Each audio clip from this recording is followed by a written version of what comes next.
Can you get your athletes to see it like you see it?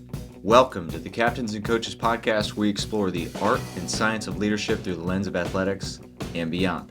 I'm your host, Tex McQuilkin, and today we are going to deep dive into how I structure the framework for my presentations and practices based off the laws of motor learning. I'm going to take you back to 2020 March, before the world shut down. I was asked to speak at the Iowa State Rugby Clinic. Wild. I'm not a rugby guy. That was my second time in Iowa, but they flew me up to teach strength and conditioning to rugby coaches, and I had an amazing time. The beauty of going to small clinics like this is you never know what speakers are going to show up, and it's usually confined to one room. Where conferences, there's multiple speakers going on. You got people from all over the U.S. what I have past relationships with, so I'm going to go spend time with them, and there's dinners and there's drinks. But usual small clinics is you speak your part, you sit down, and you observe. You get to know the other speakers.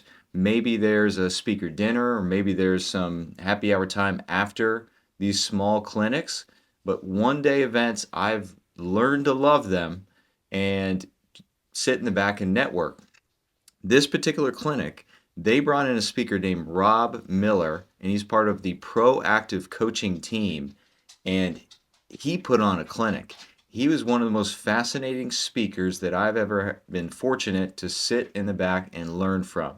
I have my notebook from March 2020 here, and it is chocked full of, nuggets, just one-liners and quotes that I grabbed from him. And then I picked up these books. So Proactive Coaching, there's a man named Bruce E. Brown. He's got these wonderful little books. They're filled with nuggets. Sitting here, it's 5 steps for creating a successful team. Impact of trust. Teach attitude first. Great team over there, and listening and learning from Rob, and then some side conversations during lunch and between his talks. He had a lot of talks. I was just chalk talk and then movement, my jam. And this time he was all chalk talk and sharing stories and experiences. But one of the notes just changed how I view and see teaching movement. And I'm gonna break it down for you. It was great. So he introduced these as the laws of motor development, and there are 4 stages from it: define, model, shape, and reinforce. Those were his 4 stages. So we're going to explore that, and then how I'm utilizing them for both presentations that I'm leading and practices for the Lax Bros. So think about the practice first. This is going to be the simplest thing. It's defining a drill. So we give it a name. We say, all right, we're going to do this specific drill, and here's what it is. Once we define the rules, the regulations, how much, for how long we're going to do that, now we're going to model it. So then if I'm able to execute it as an athlete, if I can do it solo, then I'm going to model and demonstrate as close to perfection as possible. If it's a skill that I'm unable to complete as an athlete, then I pick the best athlete or the most trusted athlete on the team. Or if it requires 1, 2, 3 plus individuals, then I'm going to get them set up and I'm going to walk them through. This is the part of define, walking them through, and then model. So modeling, this is important. You need it to be as close to the speed that your expectation of execution is. So define, we can walk through. Model, it's as close as a picture perfect aspect as we can get it. And then have them move through it at that full speed. Then shaping, this is where the coaching is. So we start to shape their movement, shape their execution, shape their speed, their technique, their urgency, their behavior, anything that my expectation is that I've established within the definition, I've shown within the model. Now we start the clock for the drill within practice, and we start to shape and coach up that movement. And the final stage is that reinforce. If something is done properly, we're going to reinforce it. We're going to call it out. And if we don't call it out and it's poor technique or poor behavior, you're almost also reinforcing it because you permitted it, right? If you permit it, you promote it. So this simple structure, define, model, shape, and reinforce, is how I aim to introduce any drill at practice and then carry over to when I'm presenting and teaching. Defining, I'm going to set up in this movement. Here is the movement we're going to do. Here's why we're doing it. So give them some purpose behind there. And then modeling. If I'm teaching at a clinic or a conference, I have the participants show up and I really have to put them in a position to succeed here. If it's individuals that have never done this drill and are stepping up for the first time, define is super important. There are times when I have a complex movement, then I need to define and model at the same time, which takes a lot of thought and coordination.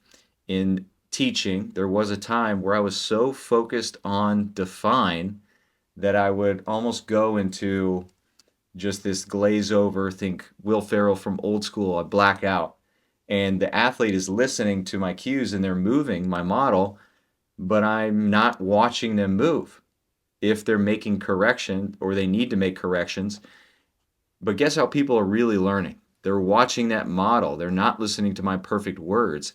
This is hilarious, but on CrossFit's YouTube page, I used to teach a sports performance specific seminar for CrossFit.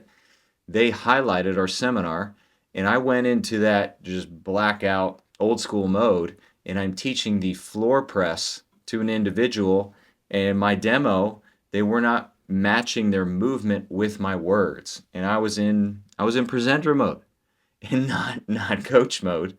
So the individual, I was saying the proper cues and direction, but the individual was not necessarily matching them with their movement. But what does YouTube commenters see? They see the movement. And then I had all these trolls on CrossFit's YouTube page just going after me. A couple I recall, and this is hilarious. One is like, when did CrossFit hire Jack Black? I'd say Jacked Black, right? Fit version, the man, JB's the man. And then the next one, it was somebody tell Frodo to shut up. I'm 5'7". I got wide feet, hobbit feet. I get it. It's funny. At that point, I just closed the laptop and went away. So if you're really interested, they're still up on YouTube. You can check out that floor press CrossFit and have yourself a time. Needless to say, this is pre 2020, and this framework of define, model, shape, and reinforce, it's also how I would create a feedback loop for myself. So during practice, if I feel that I defined it well, we had a good model between my captains, my seniors, my experienced team members, and then when it's drill time, 3, 2, 1, go, it is no good, no bueno. It's all over the place. I'm shaping too much. They were not listening, and I got to kill the drill. I got to blow the whistle. Then I think, okay, time out. Let's redefine this and reestablish my expectations of execution and walk through exactly what I want and want out of this drill. Because if I don't stop it, they're going to continue to reinforce poor mechanics, poor movement, poor principles. If we're on a schematic establishment within practice, like whatever my drill is, so I need to stop it. So then I hold the mirror up. Okay, I have to redefine, and we're going to make sure that this is as close to perfect as possible for our drill. Then I make a note within my practice plan that I have printed out, like poor definition. I probably went into that mode where I'm just speaking but not watching how my models are moving. And so then I think, okay, that's on me for define.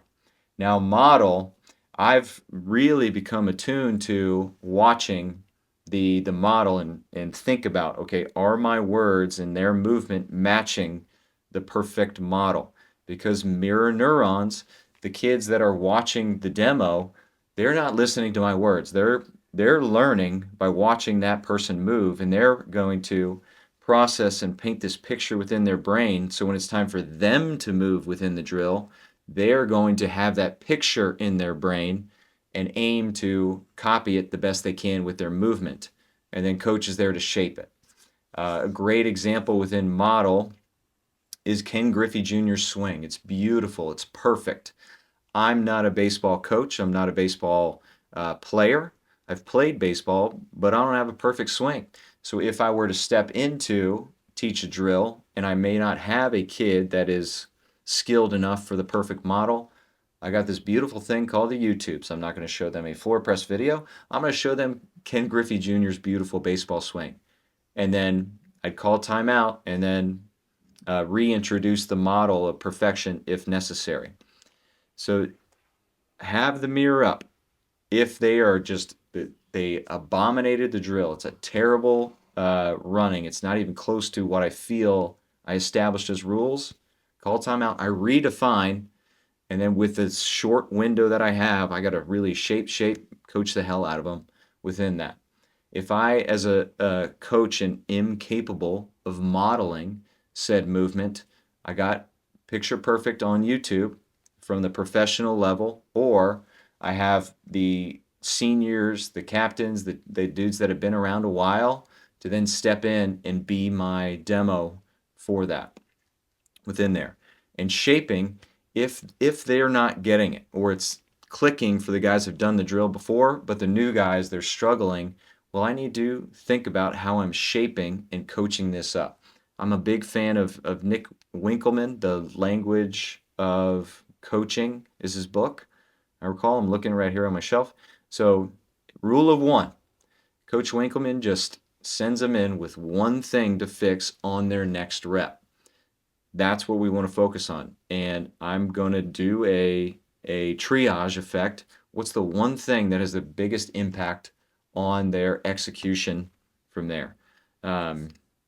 So rule of one within that, and then reinforce again if you permit it, you're promoting it. So that goes for not only movement but also behavior, which, working with teenagers and college level athletes, you're going to spend a lot of time shaping their behavior. Now, that's what I feel is very important for a coach to then model this behavior. I'm a big, just, I hate the term where it's do as I say, not as I do. No, from a coach's perspective, yes, I can model perfect movement, but I can also model great posturing. I can model great communication and respect towards my teammates, respect towards my competitors that we're going against, and definitely model how they can communicate to referees. That's highly important. I witness on the opposite sideline coaches lose it if a ref makes a bad call, and then they go after him with the finger like they are intentionally. Uh, this referee is intentionally trying to destroy that team. It's like, calm down. So if a coach is losing his cool against the referees and then calling those referees names, guess what is permitted? And the athletes will see that, okay, well, that's how you can treat the referees. Absolutely not. So aiming to, beautiful thing within lacrosse here in Texas, we have rewards, like awards, end of season awards for character. So which team has displayed the most character, and that's voted on by the community. So an opportunity to establish a goal and then modeling and doing everything we can to shape behavior and respect, and then reinforce if teamwork, I call it when I see it, whether it's good being a good teammate or respectful to a parent or picking up litter on the not only our sideline but the opposite sideline following a game. All these little things define, model, shape, and reinforce. Coaches, you got to be hyper aware and call out that behavior, um, to put it into perspective.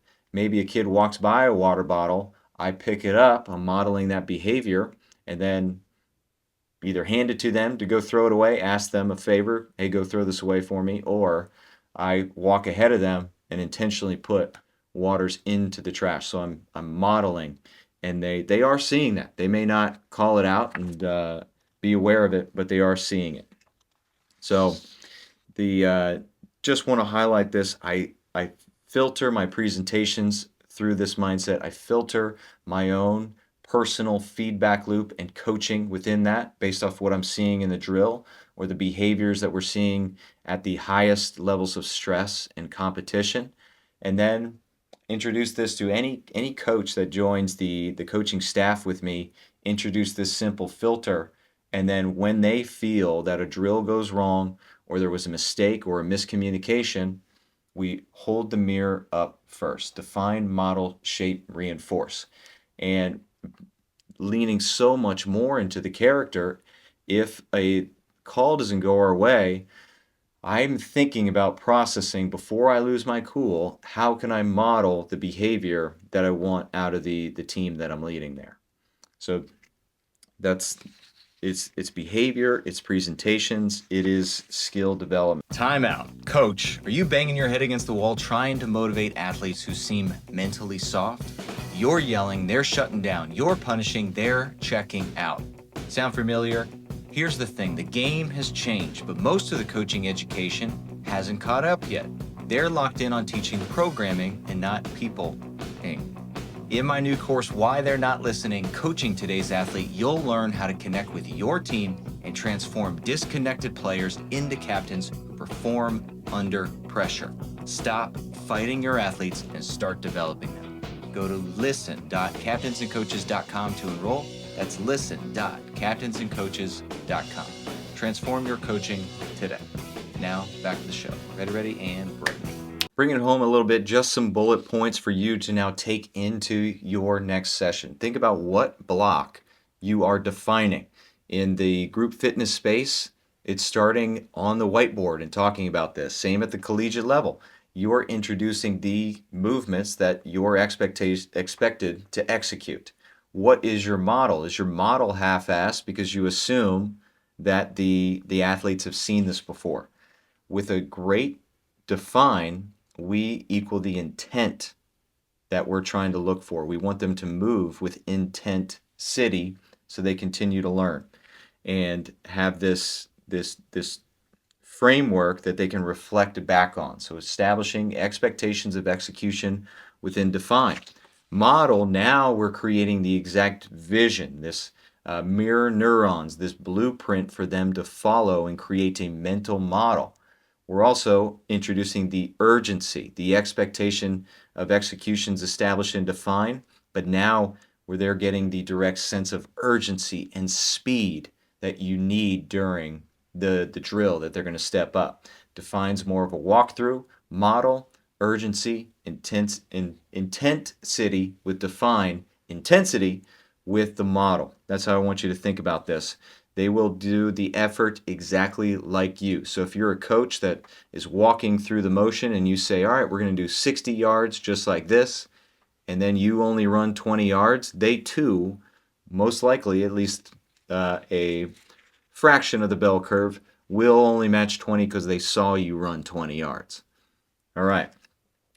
So this is a blueprint principle, crystal clear with the visual models, because that is more likely what they will do rather than your words. But your words are still important because it's establishing the cues that you will coach with during the shape, the expectations of execution. I'd almost get ahead of it and then pre-write the cues that I'm going to use specifically in my define. So when it is shape time, I'm only leaning into the rule of one, but all cues that I've established and defined during the define block. Now for shape, this is in a sense coaching. It's also confrontation. So if you permit it, you promote it. This isn't being harsh. It's caring enough to challenge the growth, whether it's movement or behavior that we are shaping. So good confrontation, it decreases the problem and improves your relationship with your athlete. Bad confrontation increases the problem and then hurts the relationship with your athlete. The difference lies in intent, timing, and delivery. If they make a mistake, I need to get ahead of it and give them an action. I'm not a fan of the compliment sandwich. I aim to be direct, but know that I care about them. So that the fact that I am coaching, that to me shows care. So I'm mindful of my tonality and the abruptness and delivery. But if I'm aiming to just give them one versus a whole breakdown of what they did wrong, then guess what? I can direct them and turn that one cue into action, into direction to take into the next rep. There's no time for them to get hung up on the emotions of it. Let's just focus on the fix and then hit it the next rep. All right. So think about what you're going to confront. What are you going to allow? There's certain stars and studs on an athlete on a team that are amazing athletes, and they can get away from fundamentals and still find amazing ways to make plays. So what are you going to confront when it comes down to this, and what are you going to allow? That is an interesting dance, and it's almost like, in my opinion, those dudes, they earn the opportunity to break fundamentals and shoot sidearm or shoot all these different crazy angles. And I mean, we see the creativity and flow from these amazing professional athletes, but they still have such command and control of their fundamentals. Patrick Mahomes is a fantastic example of that. And Kyler Murray, like I could go on and on. So, some notes on shaping: sooner the better, one thing at a time, and keep them moving. If we're moving, we're learning. Think about how you're organizing the drill. How many reps are they getting during the shape time? Setting up groups. I need to be in tension with all of that. So, uh, I also like the praise in public, but I'm not afraid to call somebody out that does know better, but then it's almost positioning them to shape themselves. So not to shame them, but have them ask them what they were thinking or feeling in that moment, and what if did they see the opportunity? Did they see the other choices? Or next time you face this, what are some options that we could do? So I love that leading in person and critical thinking in front of the group with my older trusted athletes. That's not a shaming thing. It's positioning them with a decision very publicly, and then we're almost showing the younger classmen how a thought process of a leader goes. It's in my back pocket just in case, with not of the purpose of shaming, with the purpose of teaching and showing and modeling the younger gentleman on the team how a leader thinks through this stuff. And finally, reinforce. I have a mission, vision, and values for the team. So if I'm reinforcing it, everything is connecting back to my reinforcement. Are we outcome oriented or are we process oriented? I love the interview I did with UTSA football strength staff, Coach K. We're chasing habits. That's an example of process oriented and reinforcing a lot of the character and behavior stuff that's going to allow them to be successful as leaders and young adults once their career ends. So a lot here. I'm going to continue to explore this, but it's just a simple framework and mindset that I take into teaching, whether that's teaching on the field during practice or teaching during seminars. So define, connect every movement to a greater purpose, model, be the exact blueprint of excellence and integrity, shape, confront with love, allowing what serves their growth, and last, reinforce, celebrate progress while building character. So it's there's a lot here, and it goes through my mind constantly. So I'm grateful for Coach Miller showing me this framework. I aim to get him on the podcast. He's got stories for days, and I was so entertained from him. I mean, this is just one nugget from the all the presentations that he gave, and I want to continue to highlight those lessons and more. So Yeah, I've been holding that one strong for 5 years and take it into every single opportunity and day I have with an athlete. All right, a lot here. Thank you for listening. Take this into your practices, into your training sessions, and see where mistakes are apparent. Can you trace it back to how you defined, modeled, and are shaping and reinforcing the movement and the culture within your team and facility? That does it, guys. Give us a like, subscribe, follow, all that good stuff. Share this with another coach. Leaders lead. So help us out by sharing this with another coach, whether it's quoting or direct link. We appreciate all of it. And we appreciate all of you. Thank you for helping us raise the game. Bye.